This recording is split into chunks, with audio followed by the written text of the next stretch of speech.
Very good. And then is that a and we're now we're in. We're getting. Yes. All right. Continuing. 1, 2, 3. Good afternoon, everybody. Thank you so much. Excellent. Very glad to hear that. We're going to probably turn everything off for just a moment, and then we'll get going shortly.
Everyone.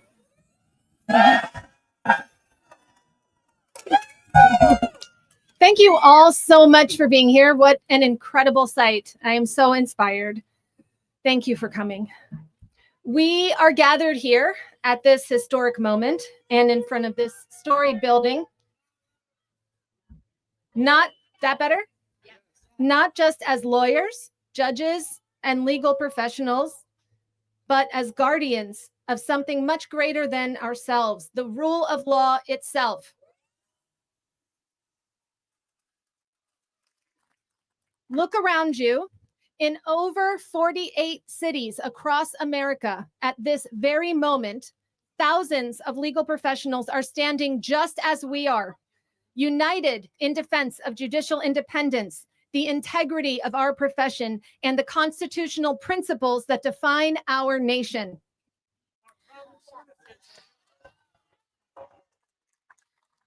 My name is Tracy Fight Love. I am the founder and executive director of Lawyers for Good Government. Thank you. Thank you. For the past 8 years, I've worked alongside many of you to mobilize lawyers in defense of civil and human rights, democracy, and the rule of law.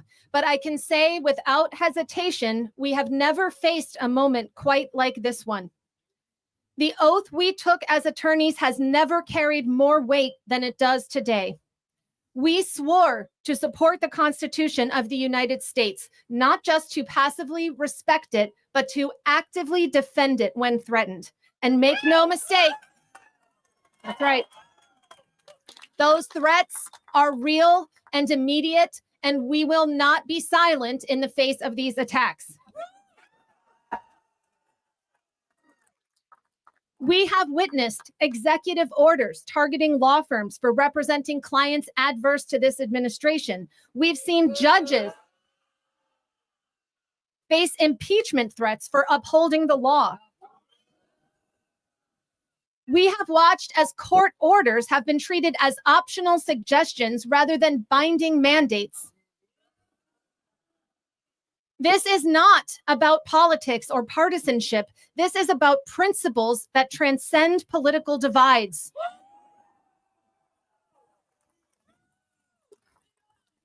The rule of law is not a Democratic or Republican value. It's an American value. It is the foundation that makes all of our other rights possible. And there are some who would have you believe that the rule of law is a partisan issue or a complicated issue or a confusing issue that we need to have context to fully evaluate. It is not. It is so simple, children intuitively understand it. Imagine a child accused by their parents, punished, sent to their room without supper, without ever being given a chance to defend themselves. What would he say? No fair. Adults will tell that child over and over again as he gets older, you know what? Life isn't fair. And that's true. Life isn't fair, but government should be.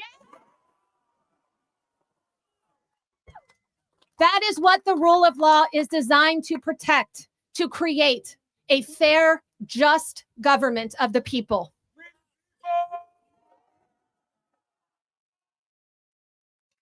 In a moment, you will hear from distinguished leaders who understand what's at stake. Then together, we will reaffirm our oaths, the solemn promises we made when we first entered this profession to support the Constitution of the United States. Before we do that, I want to thank our co-sponsors for this event and every one of you for standing up at this critical moment.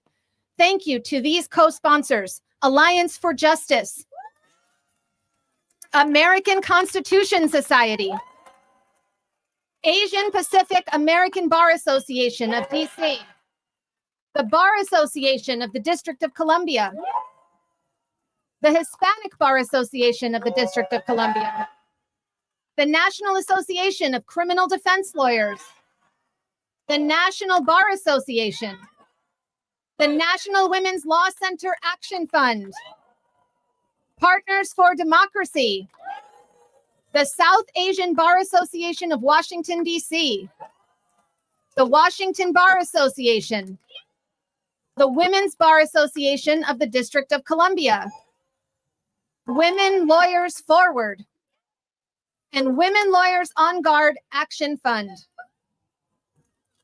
As we observe Law Day, we also want to extend our deepest gratitude to the many lawyers in attendance who are, have been, or maybe recently left our nation's civil service. Yep. They are proudly serving our country and the Constitution we each swore to defend.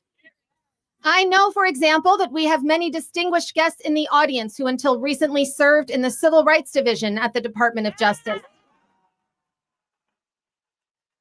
If this is you, and if you're comfortable doing so, would you please raise your hand, civil servants and former civil servants? Thank you so much. Thank you.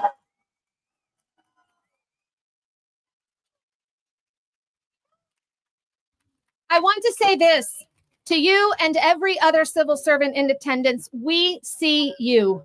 We recognize your unwavering commitment to upholding our Constitution and protecting the fundamental rights of all people. Your work has touched countless lives across our nation, ensuring equal protection under the law, safeguarding voting rights, combating discrimination, and holding institutions accountable.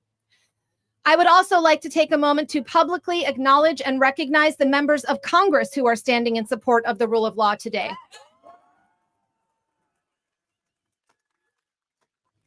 We sent official invitations to this event to every representative and senator who holds a law degree, regardless of their political affiliation, to ask them if they would attend and demonstrate their support.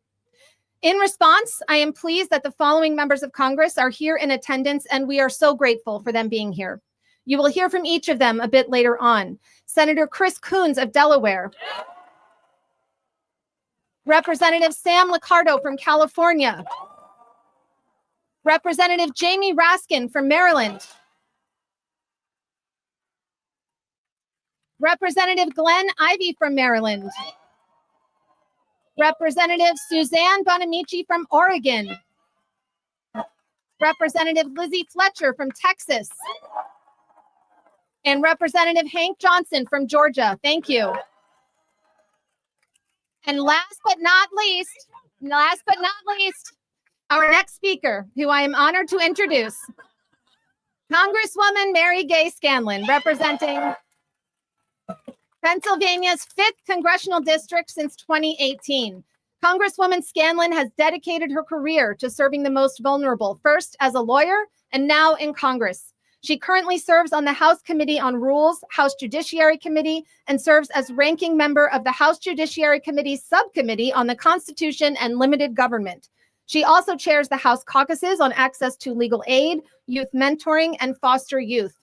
As a staunch believer that everyone is entitled to equal protection under the law, Congresswoman Scanlon previously worked as National Pro Bono Counsel at a major U.S. law firm, where she directed and supervised more than 600 lawyers across 15 offices to provide more than 50,000 hours of pro bono legal services annually to low-income clients and nonprofit organizations. Under her leadership, the pro bono program worked on critical issues, including voting rights, child advocacy, immigration, public benefits, and criminal justice reform. Before her election to the U.S. House of Representatives, Congresswoman Scanlon also served as an attorney at the Education Law Center, president of her local school board, and co-chair of the Voting Rights Task Force of the Association of Pro Bono Counsel. She is a graduate of Colgate University and University of Pennsylvania Law School. Congresswoman Scanlon.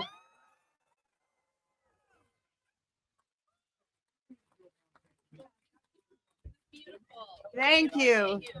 Thank you all for being out here to recognize Law Day and the necessity that all of us, but particularly those in the legal profession, stand up for the rule of law and judicial independence, not just on Law Day, but every day. As lawyers, we've all taken an oath to support and defend our Constitution. Many of us here have also taken the oath of elected office to support and defend our Constitution. In doing so, we've vowed to protect our system of government and the rule of law upon which our country is built. Right now, it is entirely clear that the principles we've sworn to uphold are under attack.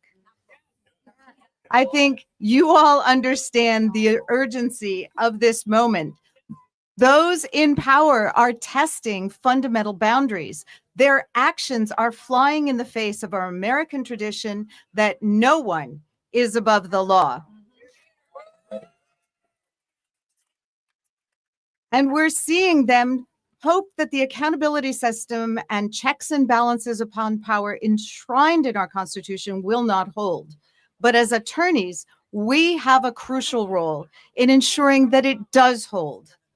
I come to you as one who spent decades organizing and persuading lawyers to fulfill their obligation to provide legal services pro bono publico, free legal services for the public good.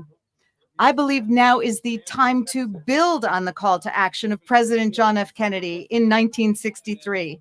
That summer, he called upon the most prestigious law firms in the land to help educate the public on the importance of civil rights and the need to represent people to secure those rights. Now we face a similar call to action in the face of threats to our civil rights and our Constitution. Once again, it is critical that those in the legal profession stand united to protect our constitutional system. So on this Law Day, I'm asking all of you and those who aren't here to use your voices, to use your expertise, to use your professional obligations to defend our democracy, to defend it in the courts, and in educating the public about our constitutional system and why it matters. Because if we don't stand up now for the rights and freedoms of some, whether that's due process, free speech, or anything else, then we don't stand up for the rights of anyone. And that means that the liberties of all people all across America are under threat.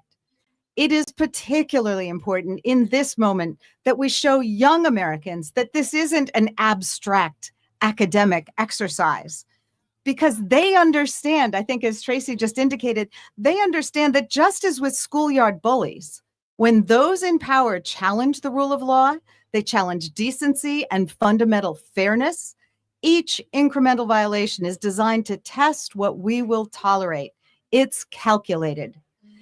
It can be tempting to believe that if we just let one small transgression slide, then maybe it'll be the last, but it never is. And by the time some realize that they should have stood up firmly to the first few nudges, it can be too late. So standing up for our founding principles isn't about virtue signaling. It's our fundamental duty to preserve our democracy.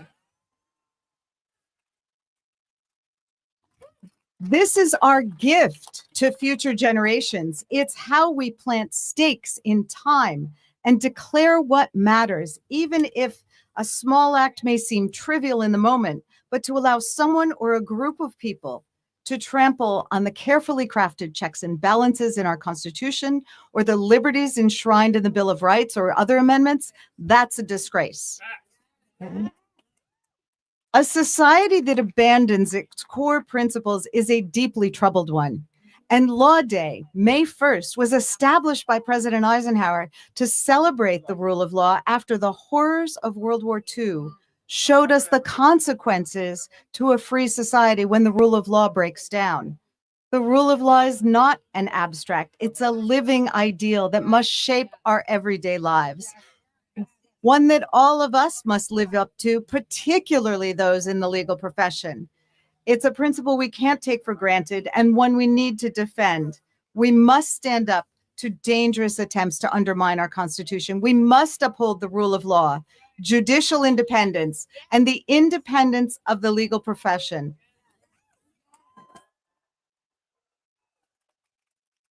And we must always strive for a more just, more fair America. So let us all today reaffirm our oaths to the Constitution with these values and promises in mind. Thank you.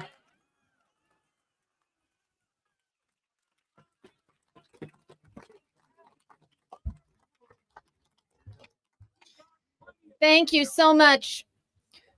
Thank you so much, Representative Scanlon. I am now very proud to introduce the top Democrat on the Judiciary Committee, who asked that I tell you only two things about him. Number one, his book, We Are Students, was banned in Texas, although it is for sale in the Supreme Court bookstore. And the next day, he was banned in Russia by Putin for life. Here he is, Representative Raskin.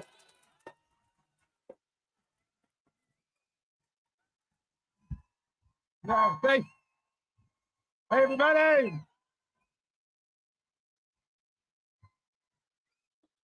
Banned in Texas, banned in Russia, but I'm making it here at the Supreme Court today with all the lawyers, all the great lawyers. So, to the bar associations and the bar groups and all you natural persons out there,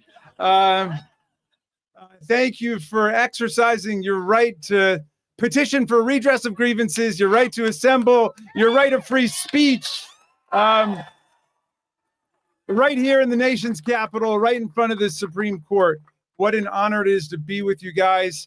Tom Paine said that in the absolute societies, the king is law, but in America, the law will be king. The law will be king. So, look, you guys know, I'm seeing some of my former colleagues from American University's Washington College of Law here out in force. So you're putting me in the mood of a law professor. And I think after even, 100 days of this or many years of this, the whole country needs a little constitutional refresher. What do you think? What do you think? So, so forgive me, because you can take the law professor out of the classroom, but let's start with the beautiful preamble to the Constitution, our mission statement, right? We, the people, in order to form a more perfect union, establish justice, ensure domestic tranquility, provide for the common defense, promote the general welfare, and preserve to ourselves and our posterity the blessings of liberty, do hereby ordain and establish the Constitution of these United States of America. Okay. And the very next sentence in the Constitution is the first sentence of Article 1. And what does it say? All legislative power shall be vested in the Congress of the United States. That's all the lawmaking power. That's all the power of the purse, the spending power, the budget power. Page after page, we've got the power to regulate commerce domestically and internationally. We've got the power over tariffs. We've got the power to declare war. We've got the power to raise armies and navies. And you get through all of that, the budget and the spending and the taxes. Then you get to Article 1, Section 8, Clause 18, and all other powers necessary and proper to the execution of the foregoing powers, right? Then after all that, you get to Article 2, right? 4 short little paragraphs, the most important of which reads, the president shall be impeached for treason, bribery, and other high crimes and misdemeanors. Okay? But look, what is the core job? Some of my colleagues will sometimes say, we've got 3 co-equal branches. Give me a break. First of all, co-equal is not even a word, right? That's like extremely unique or something like that. It's not even a word. If we're equal, why did James Madison say in the Federalist Papers that the legislative is clearly the predominant branch of government? Why is it we've got the power to impeach, try, and convict the president, but he doesn't have the power to impeach, try, and convict us? Okay? It's because the framers understood the dangers of a king. One person who thought that they had mad power over everybody else. Our Constitution was designed against kings and queens and monarchs and nobles. It's unconstitutional to create titles of nobility in the United States of America. But anyway, you get through all that, and the core job of the president, after being the commander-in-chief of the Army and Navy in times of actual conflict, not commander-in-chief of the country or the government, commander-in-chief of the Army and Navy in times of actual conflict, the president's core job is what? To take care that the laws are faithfully executed, right? Not diminished, not trashed, not reversed. If it's gone through the House and it's passed, it's gone through the Senate and it's passed, it's been signed into law by the president or vetoed by the president and overridden by 2/3 of Congress, then it is a law. Your job is to take care that the laws are faithfully executed. All we say to the president of the United States is, do your job. Do your job.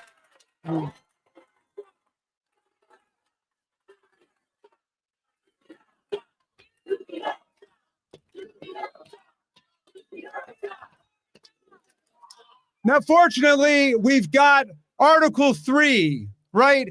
And the Supreme Court said, Chief Justice Marshall said in 1803, it is emphatically the province and the duty of the judicial department to say what the law is. That is the role of the court. And under the Supremacy Clause, the Constitution and the federal laws under it are supreme. We don't have a supreme leader. We have a supreme constitution in America. And all of it is for the benefit of we the people. And that's why the Bill of Rights is so central to what makes America, America, right? And right now, all of it is under attack. The First Amendment, the freedom of speech is under attack. The freedom of press is under attack. You know, the press has the right to call the Gulf of Mexico without being kicked out of the White House. Okay? Free exercise, the Establishment Clause, the right to assemble, the right to petition for redress of grievances, due process, the two most beautiful words in the English language. All of it's under attack. It is due process which separates the rights and the freedoms of the people from arbitrary state power. It is due process. And as the courts have been saying, if you can sweep non-citizens up off of the street with no criminal charges against them and deport them to a torturer's dungeon prison in another country, then you can do it to citizens too. Because if you can do it without due process, you don't even have the right to assert that you are a citizen. So we are going to stand up for the Bill of Rights for all persons in the United States of America. We're going to stand up for due process for everybody. We're going to stand up for the right of free speech. We're going to stand up for the right of free press.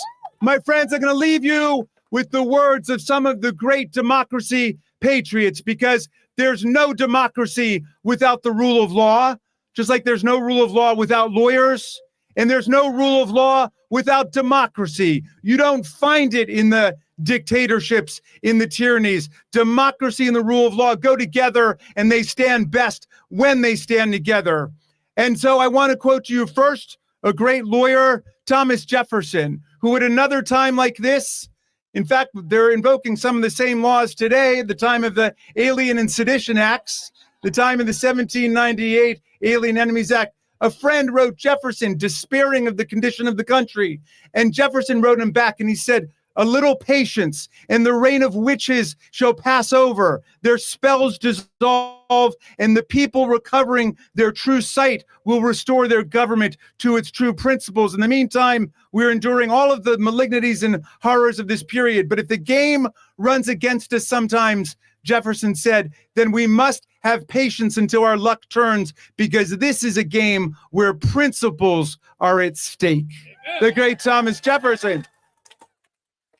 I want to quote to you the great Marylander Frederick Douglass, who was born 40 minutes away from here at the Wye River Plantation into slavery.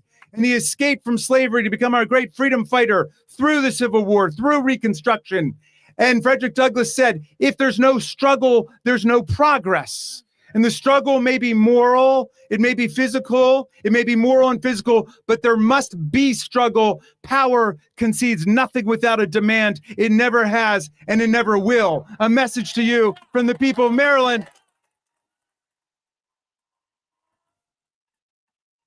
And I'll leave you finally with the words of the great Tom Paine, who my son Tommy was named after. And you know, Tom Paine got here in 1774, 2 years before the American Revolution. He fell in love with the promise of America. He said, if this land lives up to its values and its laws and its ideals, it will become an asylum to humanity, he said. Not an insane asylum, mind you, but a place of refuge for people seeking freedom from religious and political and intellectual repression from all over the world. And 1776 was a tough year.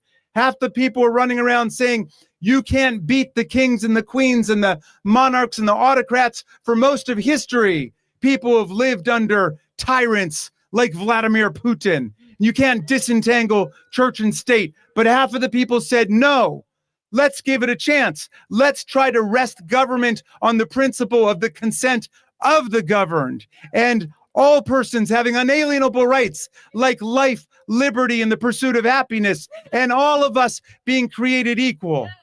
And Paine wanted to write a pamphlet to give people hope and encouragement when it wasn't clear which way people were going.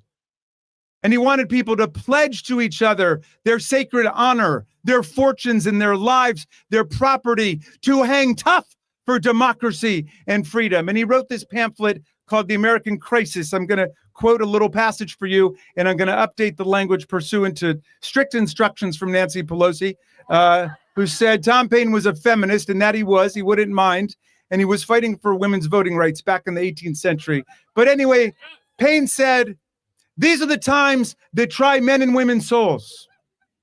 The summer soldier and the sunshine patriot will shrink at this moment from the service of their cause and their country. But everyone that stands with us now will win the love and the favor and the affection of every man and every woman for all time. Tyranny, like hell, is not easily conquered, but we have this saving consolation. The more difficult the struggle, the more glorious in the end will be our victory. Let's make that victory ours. Thank you, lawyers. Thank you, bar associations. Hang tough.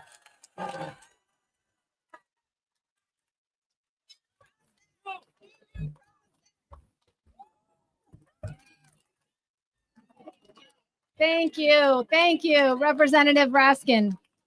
Thank you so much. It is my honor to next introduce Wiley Adams, the 82nd president of the National Bar Association, presiding over the NBA during its centennial celebration. He retired in 2020 as the chief legal officer of one of the 10 largest asset management businesses in the world. He earned his JD from the University of Wisconsin Law School and his BA from Augustana College in Rock Island, Illinois, majoring in accounting, business administration, economics, and political science. He serves on the board of the only Black-owned bank in Illinois, and we are so pleased to have him with us, Mr. Wiley Adams.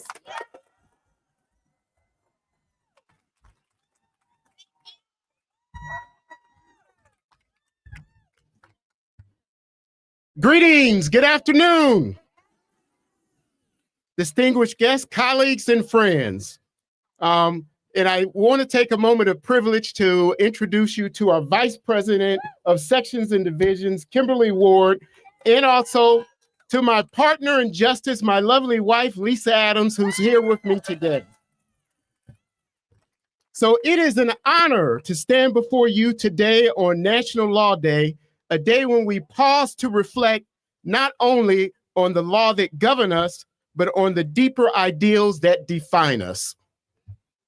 At the foundation of this nation is a simple yet profound belief that all people are endowed with certain inalienable rights, among them life, liberty, and the pursuit of happiness. These rights are not gifts from the government. They are inherent to our humanity. And it is the rule of law that gives these rights meaning in our daily lives. The rule of law is not merely a principle enshrined in our books or etched in marble. It is a living promise. It ensures that no one, no matter how powerful, stands above the law, and that every person, no matter how humble, is protected by it. As lawyers, we have a solemn duty not only to advocate for our clients, but to protect the integrity of the rule of law itself. That means standing firm for the freedom of the press, because a free and independent press is the sunlight that keeps democracy alive. It means defending the independence of the judiciary, because a free and independent judiciary and the judges that decide cases must be free from political pressure or intimidation. And it means upholding due process, even when it is inconvenient, especially when it is inconvenient, because justice delayed is justice denied. And shortcuts around due process out of mere convenience erode the very freedom we claim to cherish. You know, as I was riding over here today, I rode past the African American Museum of History and Culture. And I've heard that certain exhibits and artifacts were being removed from our museum. So as I stand here today, I would be remiss if I did not say, President Trump, keep your hands off our museum.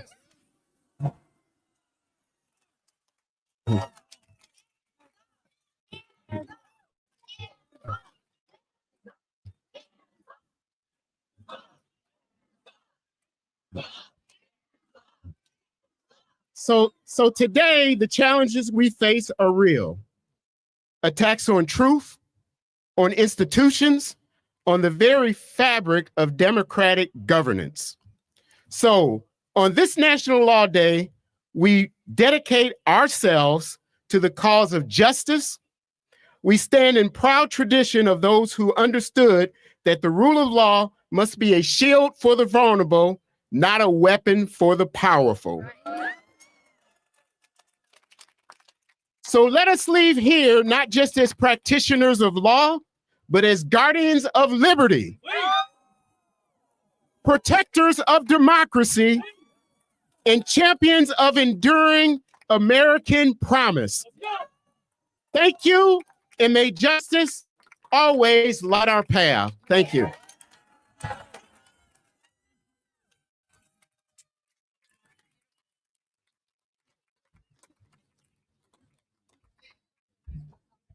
Thank you so much, Mr. Adams. We now come to a pivotal moment in our gathering, one that reminds us of the sacred promises we've all made as members of the legal profession. We will first hear from 5 distinguished members of Congress who, before serving in the legislative branch, took attorney oaths in their respective states. They understand the sacred responsibility we bear as guardians of justice, and each will share the attorney oath from their home state, demonstrating how our profession speaks with many voices, but one commitment across this great nation. Following their presentations, we will invite all attorneys present today to join in a collective reaffirmation of our oath led by retired administrative law judge Leslie A. Susan. This act is more than symbolic. It is a renewal of our professional vows at a time when they have never been more important. So please help me welcome our congressional colleagues, starting first from the great state of Delaware with Senator Chris Coons, who will share Delaware's attorney's oath.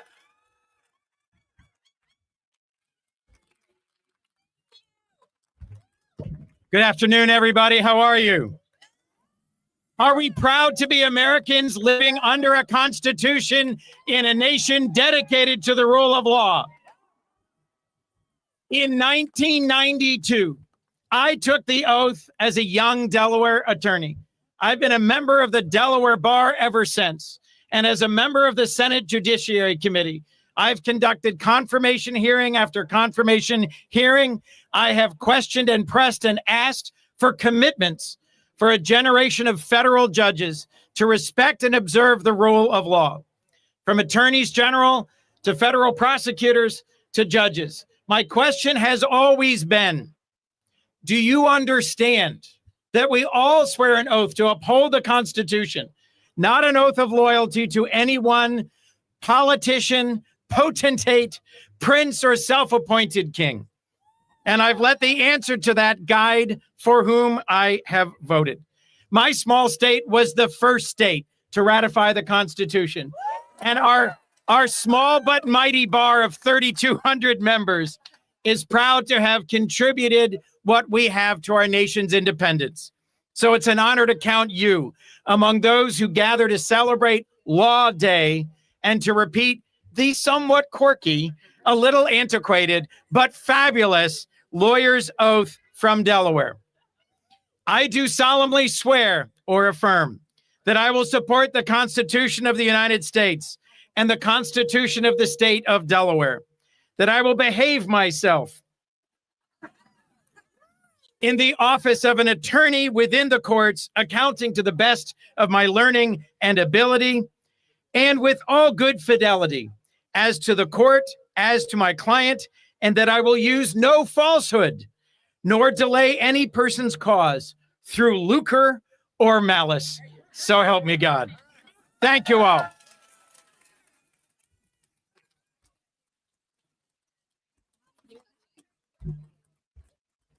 Thank you, Senator Coons. Next up from California, we have Representative Sam Liccardo, who will share the California Attorney's Oath.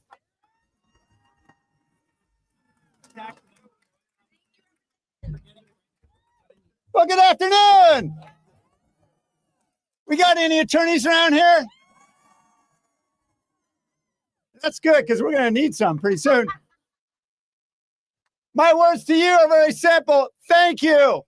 We're 100 days in of this awful nightmare, and already 93 federal courts have issued injunctions, Republican and Democratic appointed judges, because of the extraordinary work that you and our brethren are doing throughout our country. Thank you for standing up for our Constitution. I know you don't stand up for our Constitution because you're lawyers. You stand up for our Constitution because you're Americans. And collectively, we say to Donald Trump, our Constitution is not negotiable. And I love the sign. You're damn right. We're going to impeach him in 2026 when we get the chance. But until then, sue the bastards. All right. I've got an oath to offer from the great state of California that I took when I was a little younger. Okay, maybe 30 years.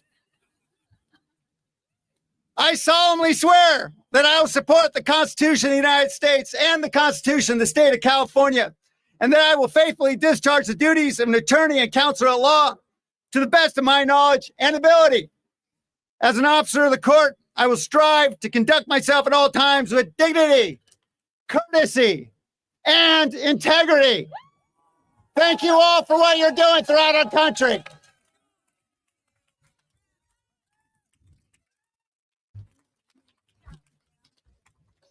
Thank you, Representative Liccardo. Next up from Maryland, Representative Glenn Ivey, who will share Maryland's oath.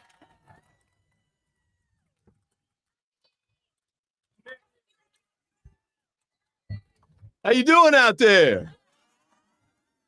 Yeah, I had to ditch the coat. It's so hot out here. My goodness. And for a bald guy, it's tough on the head. Let me tell you. Look, congratulations on all the work that you're doing. How many of you all out there are lawyers? All right. you know, this is fantastic for us to come and reaffirm our commitment to the rule of law today, because usually on Law Day, we're just sort of doing the rah-rah thing. But today we remember we're fighting to protect the rule of law, right? It's an all-out fight.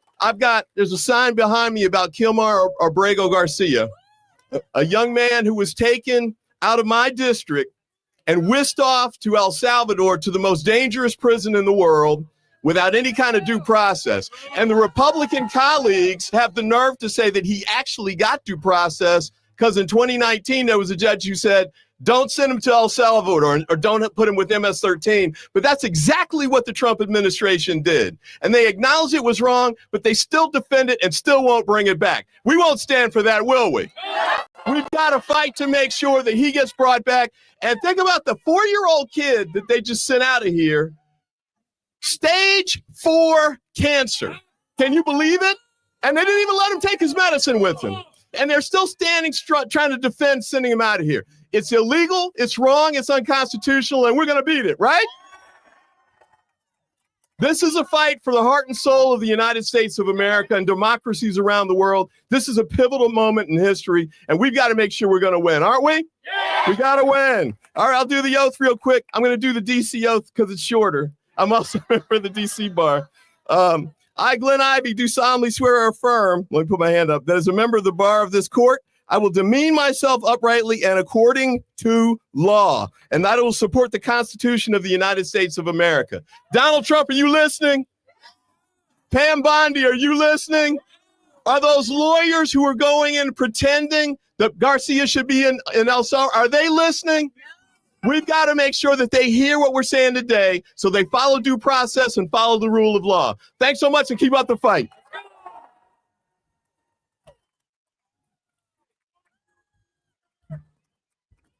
Thank you, Representative Ivey.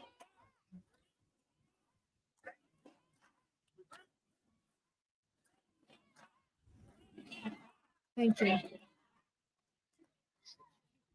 Thank you so much, and thank you all. From Texas now, we have Representative Fletcher, who will share Texas's oath.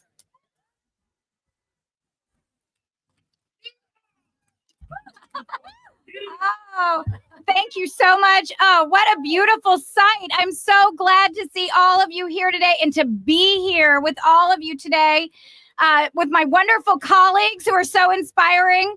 And of course, one of my mentors who made it here all the way from Houston, and so many lawyers from across the DC area and from across the country who are here today because we understand the times that we are living in. And we are here to retake our oaths of office, our oaths as lawyers, the cornerstone of our profession and our promise to our fellow Americans. We're here to support the Constitution of the United States and defend the Constitution of the United States and to protect the constitutional rights of all who live here. We are here to ensure due process and make sure that we are opposing anything that undermines due process. And we are, as my oath says, which I'm about to take, we're here to conduct ourselves with integrity and honesty.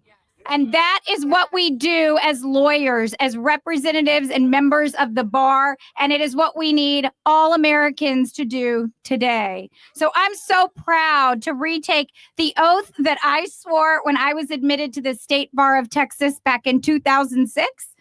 I didn't need these glasses then, but I do now.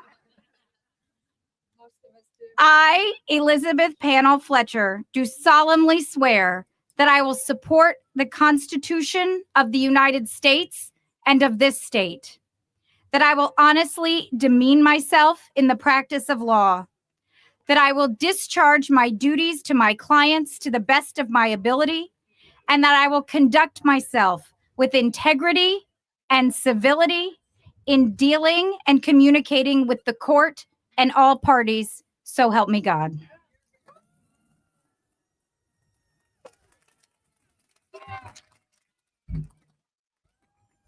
Thank you so much, Representative Fletcher. Next up, from Oregon, Representative Suzanne Bonamici, who will share Oregon's oath. Thank you all. Thank you, lawyers, friends of lawyers. I just want to say I started my career down the street as a government lawyer for the Federal Trade Commission. So thank you. Thank you to the federal lawyers, the workers who are still fighting it out, and those who have lost their jobs. I also want to give a shout out to our federal public defenders. I have fought for defense funding for years because we need public defenders to have a strong system of justice, too often unrecognized. Thank you to the federal defenders. I also worked for a law firm. Thank you to the law firms who are standing up to this administration and to their outrageous attacks.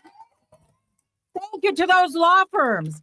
And finally, I want to say that I'm here to reassert my oath to the Constitution, an oath I took when I became a member of the bar in 1983, an oath I took as a member of Congress, and I will reaffirm today. But I want to say we're standing in front of the Supreme Court today. Our court system, our Article 3 court system is here to resolve disputes. It is not for retribution against political enemies.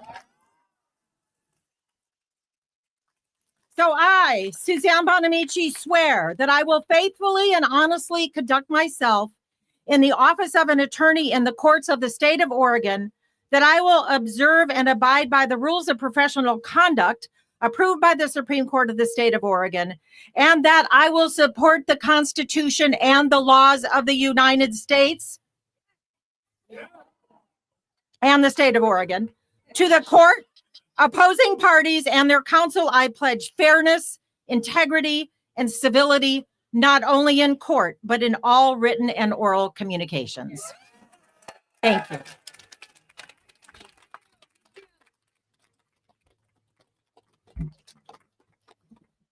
Thank you, Representative Bonamici. And now, lastly but not least, we have Representative Hank Johnson from Georgia.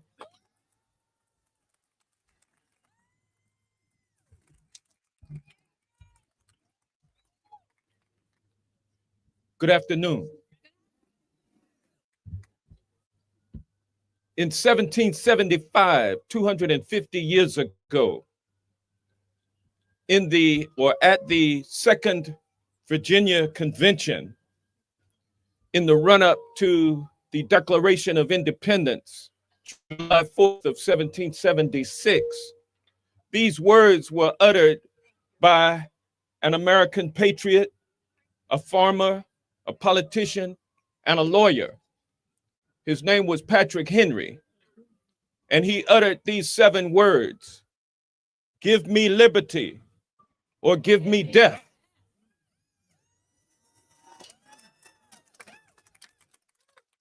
Today we stand in front of the citadel of the rule of law, which undergirds our democracy, the United States Supreme Court. And we, lawyers from across the country, are gathered in front of this edifice to democracy to affirm and fight for, or pledge our support and fight for, the rule of law and for the independence of the judiciary. 2 very important concepts that undergird our freedom. We're here to fight for that. Lawyers fight for justice. No matter what type of law you practice, you find a way, or you should find a way, to fight for justice. But as we get older and we acquire debt and opulent tastes for living, sometimes the ideals that we adhered to as youth, we no longer find useful. And unfortunately, we have 10 top powerful law firms in this country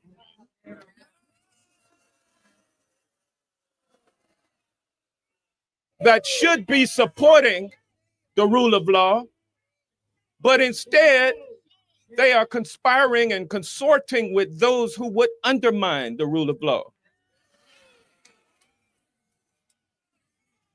And if those lawyers can't fight for our system, that means that the clients that they represent have cause to worry whether or not they're going to worry more about their own profits per partner than bringing justice to their clients.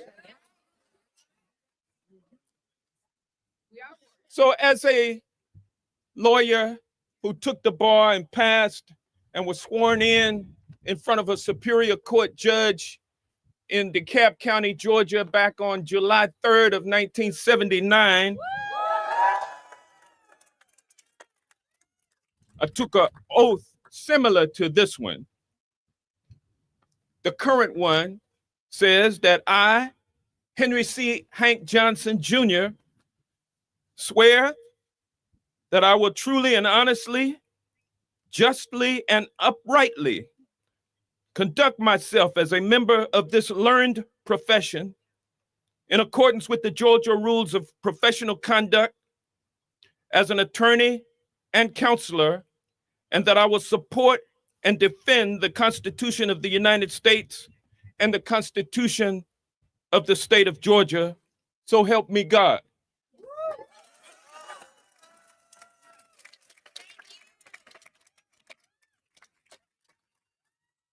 Even though I'm a Buddhist,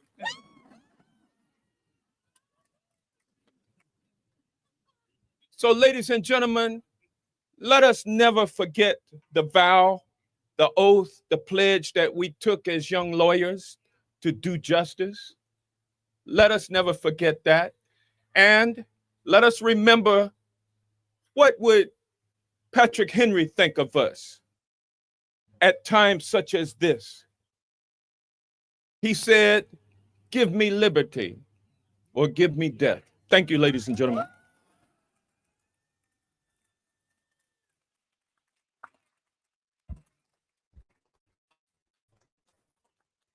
Thank you so much, Representative Johnson. And thank you to all of our congressional colleagues for those powerful reminders of our shared commitment across different jurisdictions. Now that we have been reminded of our oaths and their import on Law Day, in a moment I will invite all attorneys present to join me in raising your right hand to join in the ceremonial oath reaffirmation. And I invite our distinguished guest, retired administrative law judge Leslie Suzanne, to join me on the podium and lead us in reciting the DC oath.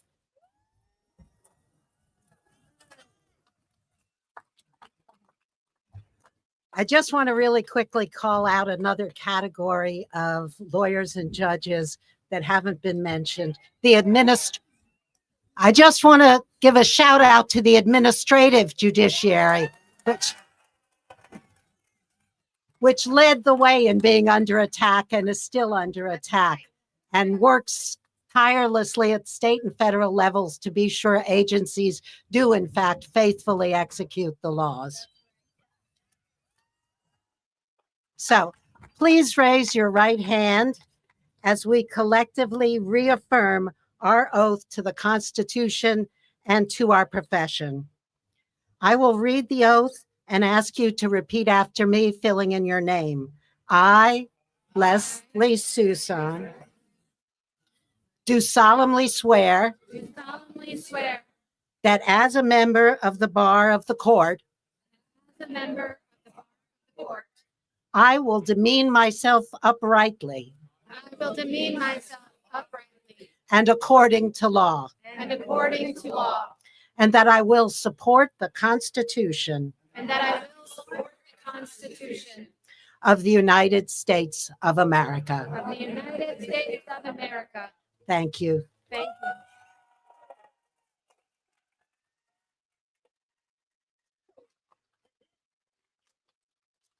I am going to ask all of you who just had your hands raised to please raise them one more time so I can capture the view from up here for anyone who could not be here before.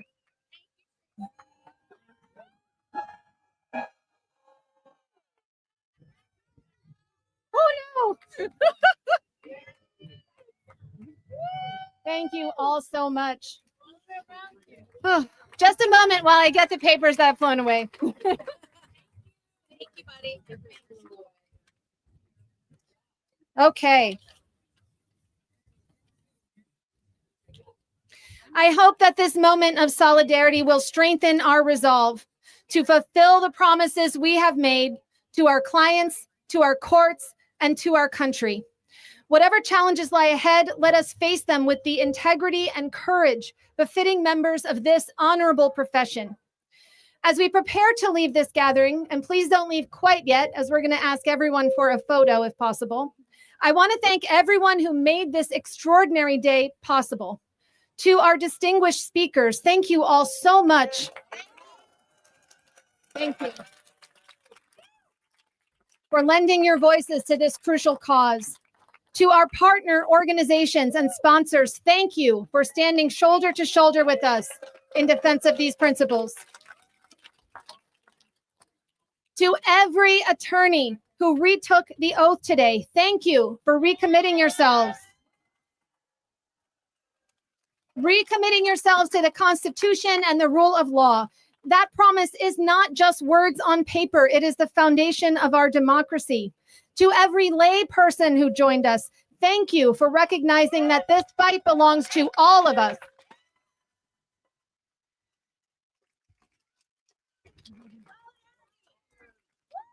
She, of course, did not put it on the script, but I want to thank my colleague Sterling Howard and also Zainab Youssef, who made all of this happen. So thank you. And I also want to thank my daughter, Carly, who inspires me every day to never stop fighting for the future of this country. What we have done here today, it matters. It matters because we have shown that intimidation will not silence us. It matters because we've demonstrated that the legal community stands united in defense of our constitutional principles, and our work does not end today. In fact, it is just beginning. This moment requires more than words. It demands that we take action on our oath. What does that mean? It means speaking up when we see threats to judicial independence or attacks on our profession. It means using our legal skills to challenge unconstitutional actions through strategic litigation, amicus briefs, and pro bono services for those most effective. And it also means educating our communities about why these seemingly lawyerly issues matter for everyone's rights and freedoms. Yes, thank you. At Lawyers for Good Government, we are committed to supporting and coordinating this ongoing response. You will notice that many of the signs around you have a QR code on them. If you will please use those QR codes or go to l4gg.org/law day, you will find information about how to take next steps and stay engaged. You can subscribe to receive meaningful action items that you can take as lawyers to defend the rule of law and civil rights. You can volunteer with our programs to help those most impacted by government overreach. Stay engaged with this community so that together we can continue to stand up for our justice system. Remember why we all entered this profession. For most of us, it wasn't for wealth or status. It was because we believed in justice. We wanted to help people. And we believe in the power of law to protect the vulnerable and to hold the powerful accountable. Our profession has faced dark moments before, during McCarthyism, during the civil rights era, and at so many other pivotal points in our history. Every time there were lawyers who stood firmly for principle and helped guide our nation back to its better self. This is our moment to do the same.